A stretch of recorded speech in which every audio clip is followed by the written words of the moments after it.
Amita Kanekar is a Goa-based writer and architectural historian, both of whose books, fiction, I've read and loved and will recommend highly. A Spoke in the Wheel and Fear of Lions. I hope they're available outside. She's also written a guidebook to Portuguese seafort architecture of the Deccan.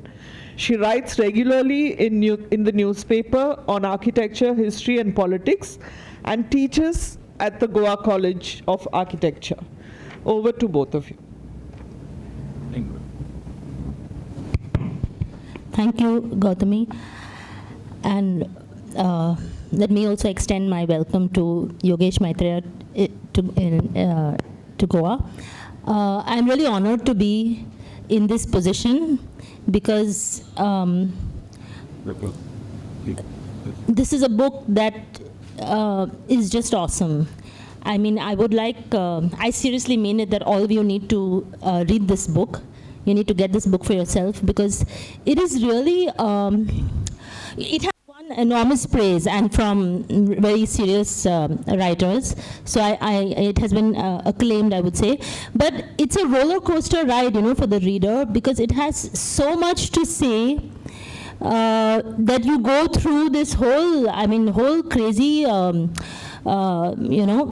feelings and emotions and so on, anger, sadness, guilt, shame, whatever, because especially the last two, because you're reading it, at least I was reading it from the point of belonging to communities that have benefited from the caste system. It's a very piercing and insightful critique of Indian society while talking about a life, talking about his own life and struggles. Yogesh has made such a strong critique of Indian society in its various aspects, the family, films, institutions, education, the job market, politics. I mean, so many issues are taken up that at one level you feel like crying while reading it, at the other level you want to make notes because it's a serious social commentary. But here, I would like you to read, I'm saying that you should have this book because it's also a handbook for writers. It is really, and I mean this very seriously, it's a handbook for writers as well. Because through the book is this struggle to be a writer, to be in the world of words, to be in the world of communication, how to communicate, what to communicate, what is the meaning of content? Where do you get your inspiration from? How do you learn to write? How do you choose words? How do you give up words? Okay, how do you sacrifice in order to become a writer, especially when you don't have, so many of us who are call ourselves writers, we've just come from a background of privilege where writing has been part of your growing up. All the privileges that you got while growing up, and so you didn't have to sacrifice to become a writer. But what it means to actually choose sometimes between food and writing, and so I mean it's a monument to writing, to the process of writing and becoming a writer, and I think it would help anybody who wants to become a serious writer. I'm saying serious writer because lots of us who are not very serious about writing, we just write because we've got the skills, but this is serious writing. This is about how to become a serious writer who communicates really about important things. And I mean, I don't like to speak about blood, but you sometimes feel it's written with blood. But anyway, so I'll start my questions.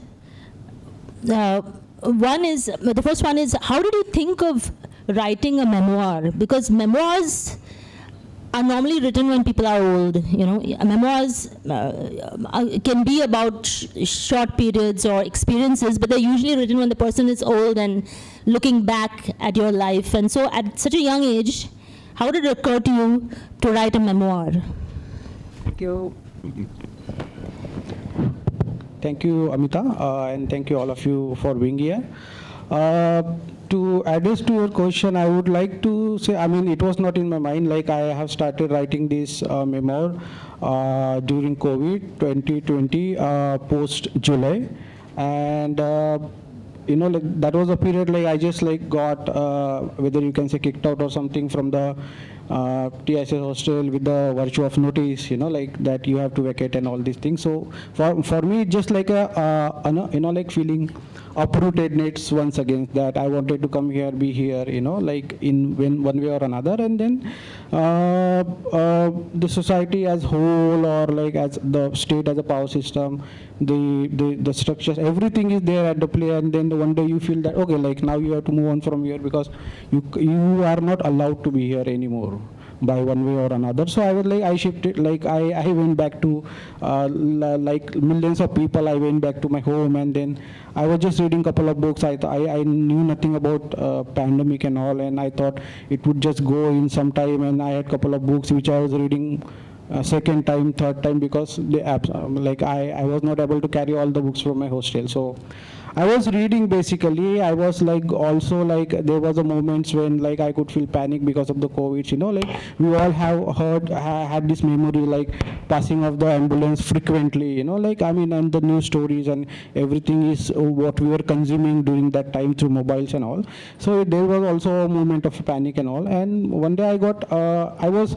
By that time, I have written one poetry book, one short story book. So I was thinking about what I was writing, and like where from, because I grew up reading English literature from Indian Indian nation state, also from the writers outside India, but and it is a strange feeling for me to find related to English literature written outside of India, and much more honest than what Indian literature I had read in India, because they were all written by people from the oppressor caste, most of it dominatingly. So I never found my language I never found myself in this language called English, or in the business of this language. So I had this aspiration to become a writer, but I also chose this language as a statement that like when we look at how Ambedkar enters into our life, and how he like at one moment disrupts all this like cozy ignorant peacefulness from our life. So that happened once you start reading Ambedkar seriously. And that is where I found that, like when I got a mail from the publisher that if I am interested in writing something, I thought it's a big publisher. I myself is a publisher, but I thought it very practically, like, and why not, like, why not this space, the civil society, the cultural industry. I also have a stake in everything in this country called India, right? So I am not in the margin, I am not in the center, but what I deserve, I will get. So when I imagine English language as that business, I'm going to like claim my stake here, because I also have. So language become a tool for me. I was born in Nagpur, where we speak Marathi, Varadi, in mix. It's a different language. The way Marathi is understood in Goa is very different, spoken in Vidarbha. So that was my first language. Hindi I consumed from Bollywood music and the cinemas, but later on I put very conscious efforts in writing in this language. And then I had this influence of the Indian upper caste people, that how they write. So obviously when you start writing, you obviously copy your something which you read immediately, or you find it fascinating. But beyond my fascination, there lies a bigger truth, that it is here in this language. I mean, if you just look at it as a language, you will be impressed by it, like how it makes you feel.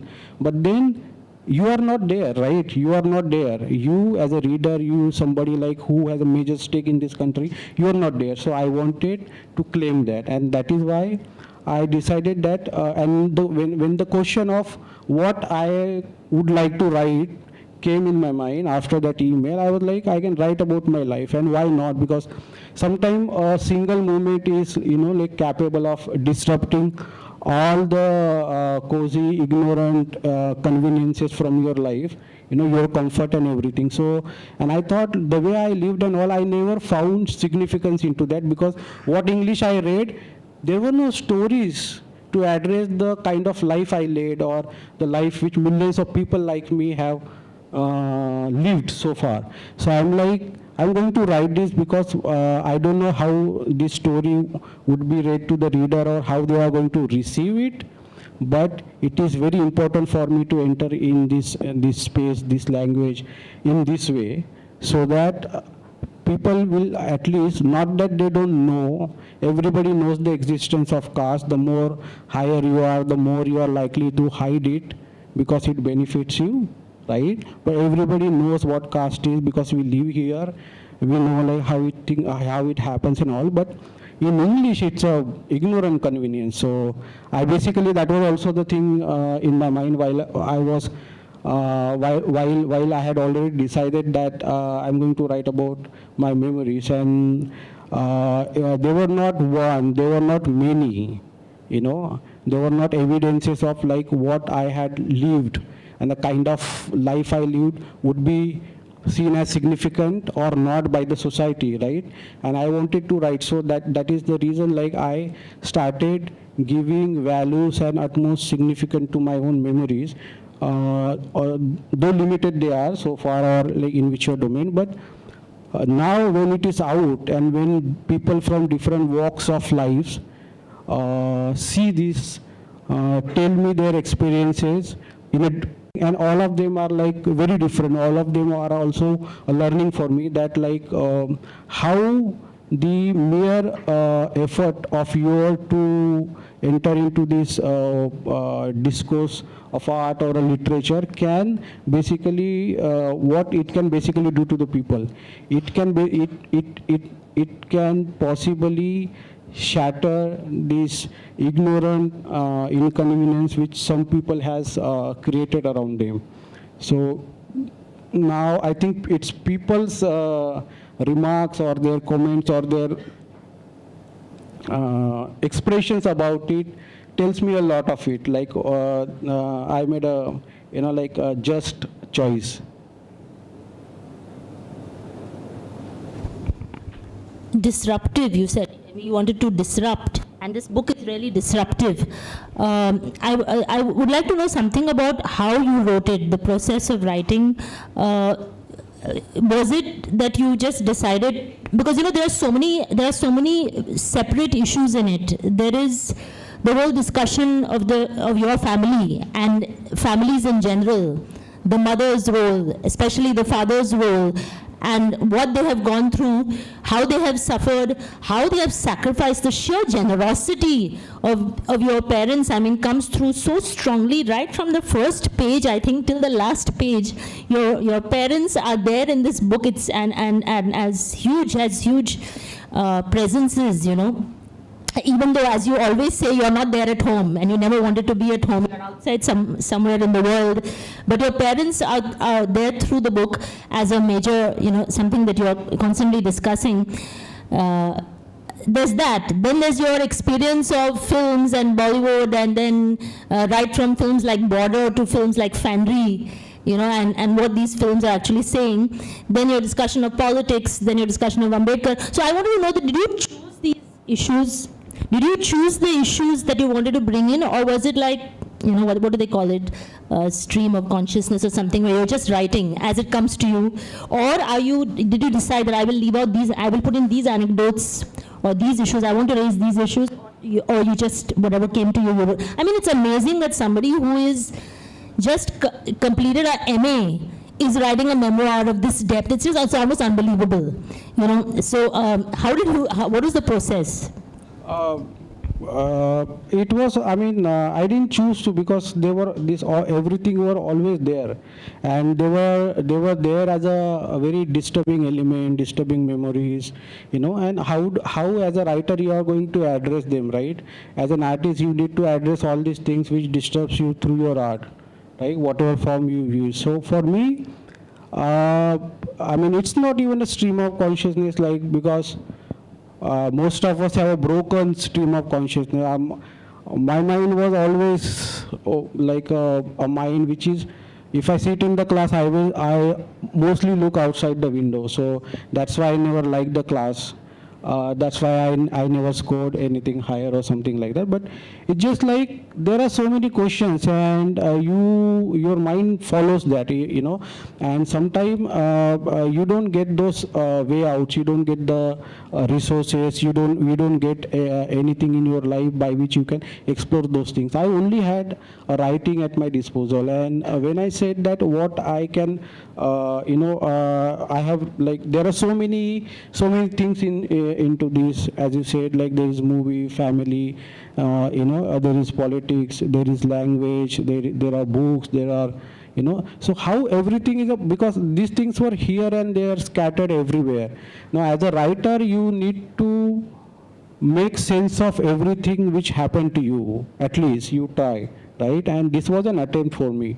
So I'm not saying that after writing this book I came, the reality has become whole for me, but at least like I have attempted, and by which I realized that this is an inevitable attempt you must do in order to achieve a clarity about your life, which will further reflect in whatever you are going to write or read. And that's how we evolve as a human being through the vocation we are pursuing, right?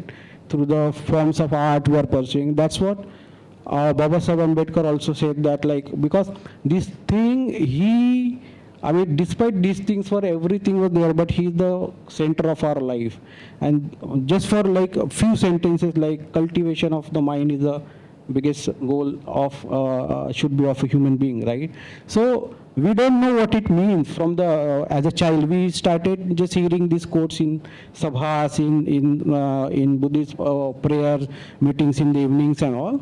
But it basically you slowly started getting a sense of it as you go along with the life, as you struggle, as you decide to face, as not as against when you decide to give up. So that thing was always there. And whenever I was writing about all these things, so although like I was like an introvert person, or like and mostly not learn the art of dialogues and all, but through Ambedkar's writing, which I have read, whatever little I have read, I understood one thing, that whenever you talk about people, you never rip off them their dignity.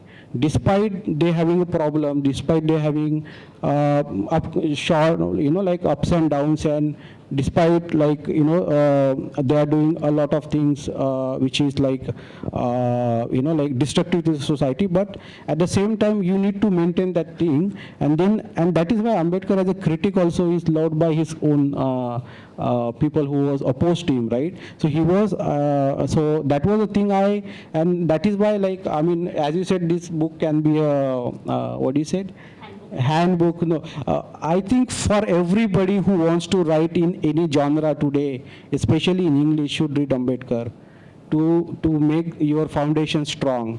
And then you can write whatever you want to. Even architecture you can write, even religion you can write about, even the fashion you want to write, human right you want to, even the fiction.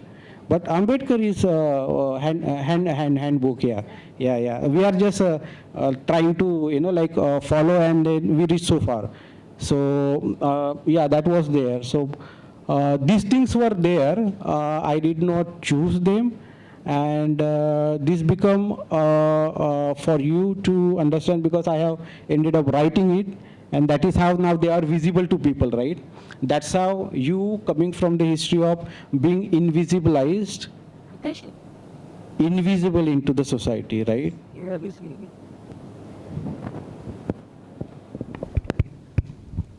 Could you expand a bit more about the relevance of Ambedkar's ideas for our times? Because these times have been, the times that we are going through right now have been seen by some commentators as really like a collapse of India in some ways, the end of Indian democracy, the collapse of Indian institutions, and so on. This is how some people see the current scenario, okay, these last few years, what's happening in India. On the other hand, there are others say that India was never a very strong democracy at all, and Indian institutions, including educational institutions and others, were never ever very democratic or inclusive. But so anyway, so there are contrasting views on the current situation, but there's quite a lot of people who feel that we are in a significant moment for India. Okay, right now with under the current government and what they have been doing. So I would just like to ask you, you've discussed Ambedkar a lot here and how he has, and as you said, now he is the handbook for all writers. That's a great idea. I mean, I agree also. But what do you think about his relevance for today's politics and the political situation that we are in? Could you give us your opinion? Yeah. Amita, I'm not a scholar of the politics or even a sociology, or I'm a poet. So I understand what I want to understand in that way. And I think the answer to this question could be very, very short. I had written few lines about what I think about Ambedkar a few weeks ago. I can read, and those who are still like surrounded with some poetry would get what I want to say about it here. So can I? Yes. I need to take my phone.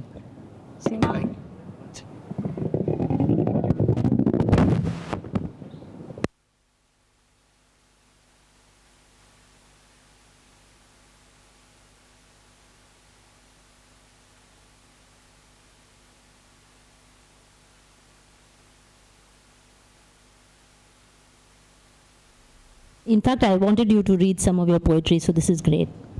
Okay.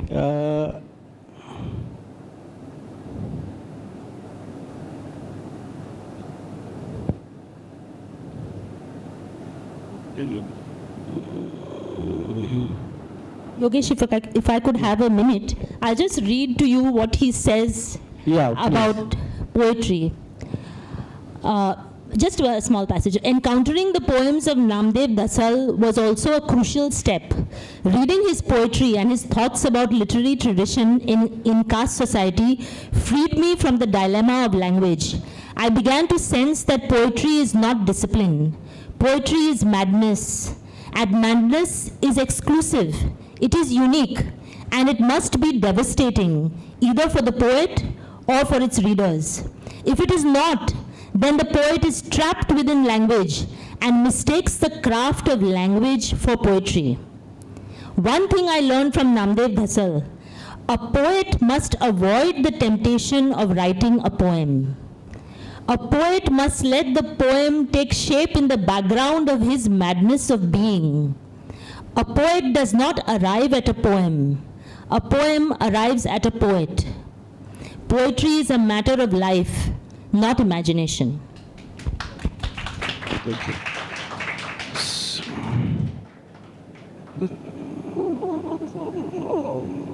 One second. Oh. So this how Ambedkar, I imagine Baba Saheb Ambedkar, a man who was rejected and erased in the past, had accepted all of us in his idea of justice and equality, is a romantic movement in the history of the society. We must fall in love with this movement. We must fall in love with Ambedkar. So, because I'm not somebody who can keep elaborating or putting up referring theories and ideas and all, but this is how because when I mention love, I don't mean it's something it's far from romantics. It's very intellectual. It is intellectual because it talks about each of us. It talks about each of us in a sense of when I mention is cultivation of mind. Because when as Baldwin said that the role of a art and the role of a lover is same, right? If I love you, it is my duty to make you conscious of the things you don't see, right? Ambedkar shown us our own vulgarities, our own vulnerabilities, our own insanity, and how inhuman we can be. So it is up to us to fall in love with him if we think that what has happened, if we can change from now. Actually, the book discusses love a lot. Love at the level of, as you said, the non-romantic, the political, and so on, but also love at the level of romance and and personal relationships. But there is a beauty in how you speak about. I don't have that passage to read right now, but you mentioned this fact that for a community that was in that sense, in a sense, denied love by the rest of society, and denied the opportunity to love freely even among themselves because of the sheer almost tortured struggle to survive. Okay, in that Ambedkar represents love. Ambedkar is love, and the feeling and the expressions of Ambedkar for his own community has been an expression of love which has been so empowering, and so that I think is one of the very powerful ideas in this book. Yeah. So love is something which is like really examined in many ways in this book. That's one of the powers of this book. Maybe we can throw it open to questions. I mean, I have more questions of my own, but I'll stop for a minute and see if anybody else would like to. Yes, please. Could you just introduce yourself and then start? My name is Kuldeep Kamath from Vidya Prabodhan College. Can I speak in Hindi? Yes. Right. Okay. So, Ambedkar जी दलित साहित्य का प्रेरणा स्थान है, और मराठी में तो बहुत सारा दलित साहित्य लिखा गया है, और जब भी कोई लिखता है या कोई उस दिशा में जाता है उसका साथ आम्बेडकर ही रहता है. लेकिन हाल की घटनाओं से ऐसे लगता है कि जो आम्बेडकर के विचारों के आम्बेडकर को पूछते हैं या आम्बेडकर के विचारों को मानते हैं, वही जो बात करते हैं या अपनी कुछ बातें करते हैं वो उससे विचारों से विपरीत होती है. यानी कुछ कर्मकांड हो या और कोई बातें हो, नाम तो अंबेडकर जी का लेकिन काम तो उनसे विपरीत है. और दूसरी बात यह है कि अंबेडकर ने शोषितों के बारे में कहा था, लेकिन यही लोग कुछ जो वर्नरेबल अलग समाज है उसके विपरीत जाते हैं. तो ये जो बात है अंबेडकर का विचार सैद्धांतिक रूप पे और प्रत्यक्ष रूप में जो उनके जो फॉलोअर्स या अपने को फॉलोअर्स बता रहे हैं उससे विपरीत करते हैं, इसके तरफ आप कैसे देखते हैं? क्या अंबेडकर के अनुयायी पराभव कर रहे हैं? आपकी क्या राय है? Can I speak in English? Yes. So what you just said, the last line is, it's not there. If in the elite spaces, if in the so-called mainstream media, if in the elite home, their living room, drawing room, if they hear anything about Ambedkar today, and if there is anything they can by which they can know about Ambedkar, it's a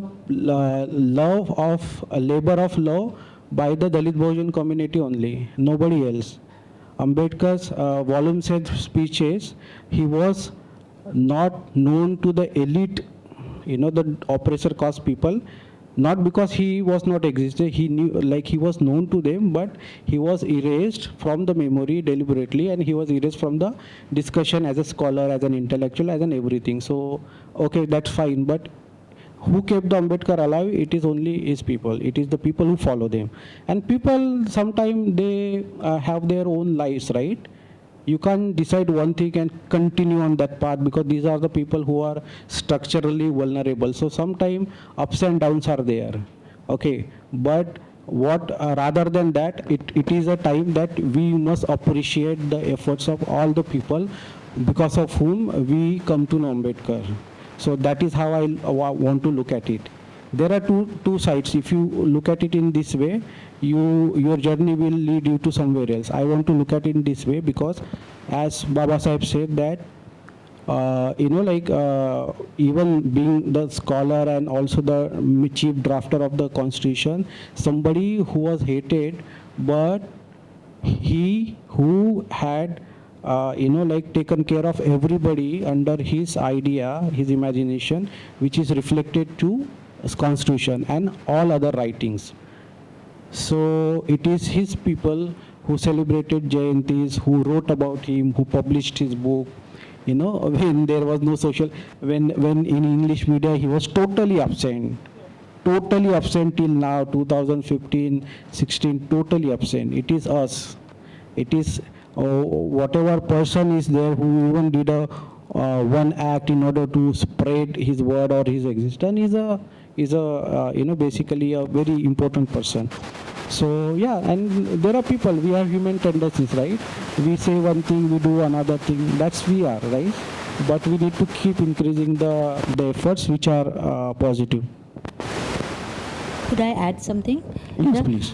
To this answer, that one is that Ambedkar did not write only for the Dalit community. Ambedkar wrote for all the issues of India, and for all the castes. In fact, he's addressing Hindu upper caste society. So in that sense, you can say that they have ignored him the most. He's talking to them and they have ignored him like almost 100%.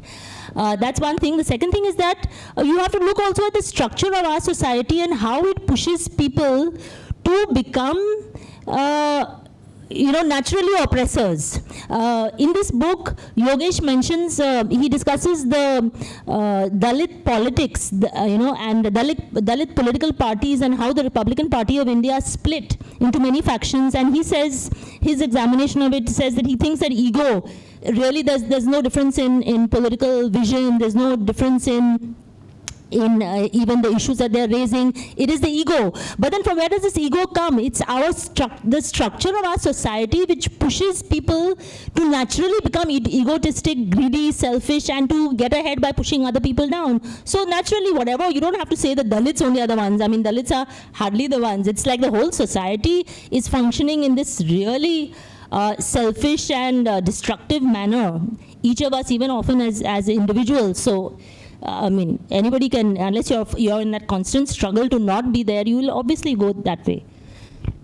Yeah. Anybody else? Question? Yeah. Please introduce yourself.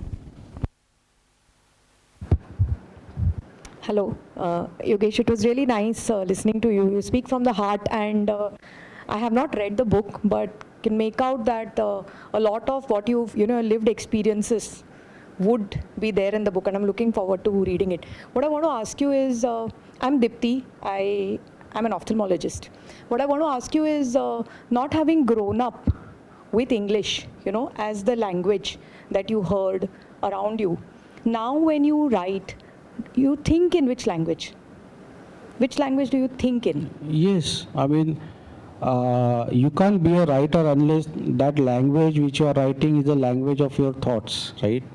So I have invested that much of time, that much of energy, and that much of emotions, basically, right? So that's what, when I started reading one novel 4 times, 5 times, not understanding many things, but jotting down, this is how you learn. So I have put in a lot of efforts, and we all are human beings, we can learn anything, right? It's not a big thing. It's because the Brahmins have made English as a status quo for a long time until social media. It was impossible for them to, for us to break into, English departments in the big universities and the English literature discourses and all. But with social media, they have seen the power of Dalit Bahujan people who can speak, basically powerful language in a powerful way that it can change the thing. And that is why you can find the now maybe in a smallest way, but representation of a Dalit Bahujan writer in so many big publishers and art galleries and getting opportunities in the visual productions and all. It's because of that. Yeah. So it is a language, nothing else. So we have created it. Amazing. Right? I think Thank you. hats off. A round of applause for all the effort that has gone into, I think to learn to think in a language. I think that effort is really amazing. That's an inspiration. Thank you. Yes, anybody else? Yeah.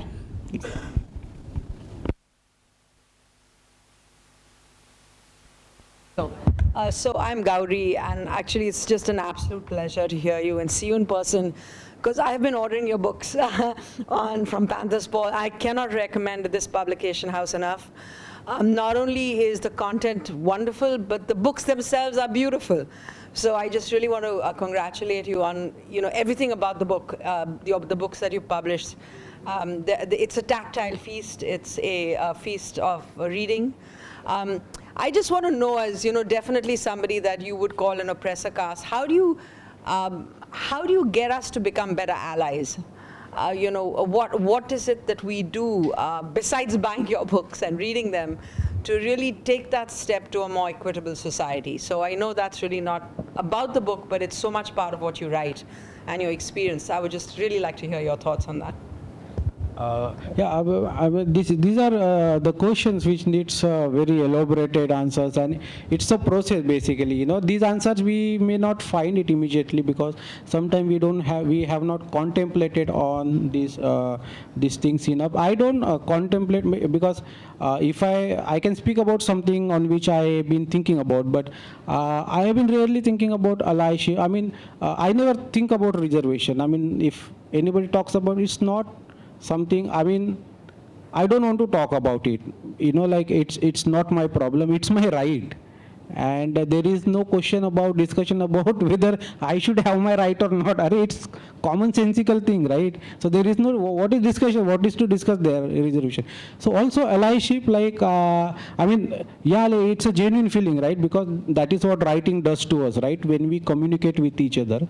But I think that is the question because we are individuals, we come from different, altogether different lives. So the life you live, I may not be totally aware of it, and you know something about me by reading or by work, but that is a one-way thing, right? I think, and that is the reason, like I said that, it is Ambedkar who is the very romantic movement in the history of this nation.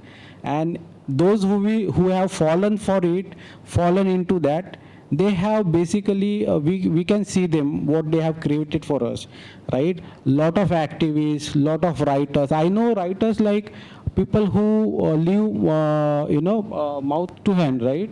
There were some people who always had aspirations for, like me, to write and, taken care of myself, and if it can become my livelihood. But so many of them simply died in very challenging situations. So, but they are the reasons that why I'm also sitting here, right? Because they have produced something despite the difficulties and all.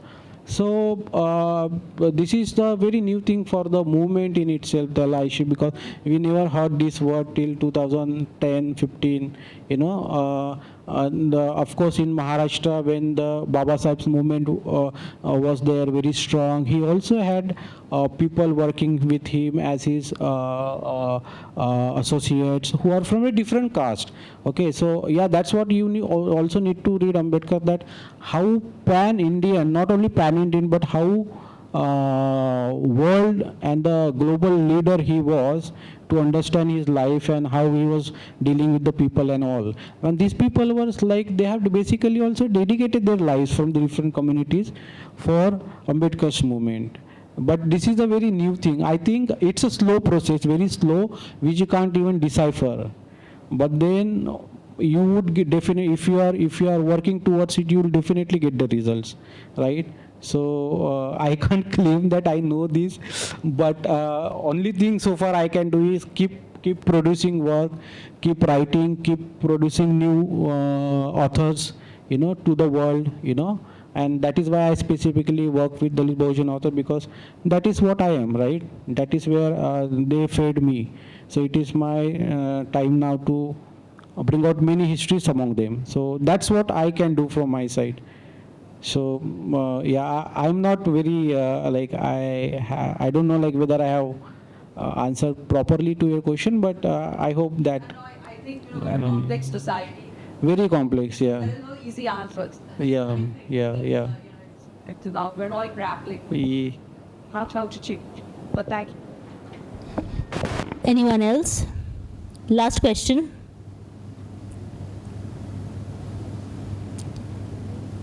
Do we have time? Yes. Yeah. Could I ask one brief question?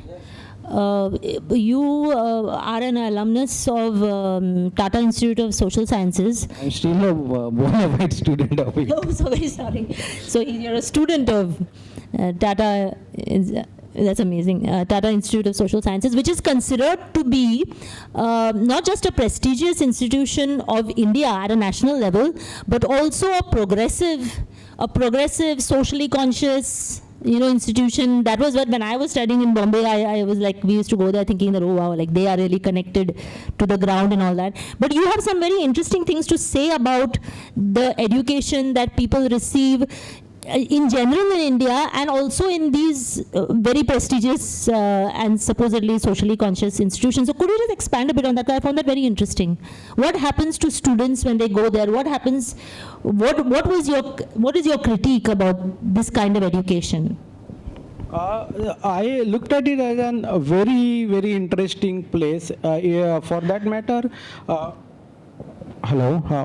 that matter, any institution which is formed with the democratic idea, like where like your parents keep you within your caste, your school also keeps you within your caste because you are also minor, right? You can't just go on exploring, right? So you live for during your formative years, you live mostly within your caste. Now one day you decide to do MA and go outside of your city. Now all weird people from all caste and class and gender and all, they are put together, as a part of institution. And that's make the place very interesting, People can be anything there. They are conveniently ignorant. Some people are like, like they know but they try to be stupid. Some people are like very hyper conscious. All kinds of people. But this is where education of a writer happens among people, all sorts of people, right? And that is where that is what TICS is for me. As I said, I was never interested what is happening in the class, so that I can't comment about. But I was always like, I was fascinated by all weird people and people who hurt you also, right? That's that was there. That's fine. But that is why the institutions, and how we are observing as a society for a few years now that what is happening in the institutions, and how they are trying to be, they are, projecting, trying to create a very different image of it, like violence, anything, conflicts are happening, so on and so forth. Yeah.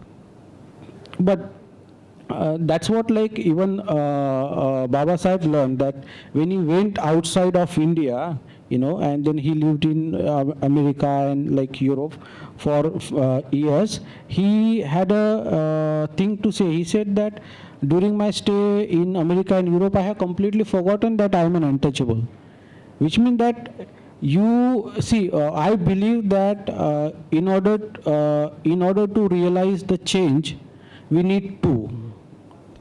We can't realize that change in isolation. So that is a democracy when you put all, because we all are weird people in some way or another.